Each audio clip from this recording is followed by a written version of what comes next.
একটা কুত্তার বাচ্চাকেও যদি আপনি যত্ন করে আদর করে রাখেন, একটা কুত্তার বাচ্চাকেও যদি আপনি প্রতিদিন খাবার দেন রাস্তায় গিয়ে, স্ট্রিট ডগ, বুঝছেন, তারপরেও সেই কুত্তার বাচ্চা না আপনাকে দেখলে লেজ নাড়াবে, কাছে আসবে, আদর করবে, কাছে টানবে।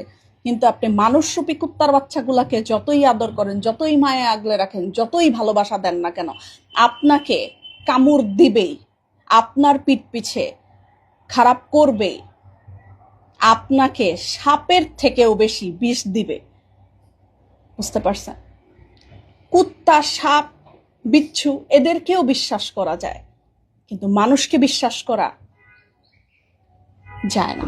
তোর মতো এরকম পতিতালয়ের মেগির মুখে এর সাথে ভালো কথা আর শোনা যাবে না অনলাইনে। কারণ তুই তো হইছিস একটা মেগি, মানুষ হয়েছে সৃষ্টির সেরা জীব, আর সেই মানুষকে কিনা তুই কুত্তার লগে তুলনা দিস। হাতের 5টা আঙুল যেমন সমান না, এরকম মানুষ সবাই এক সমান না। ভালো মন্দ মিলে এই পৃথিবী, আর ভালো মন্দ আছে বলে পৃথিবীটা আজকে টিকে আছে।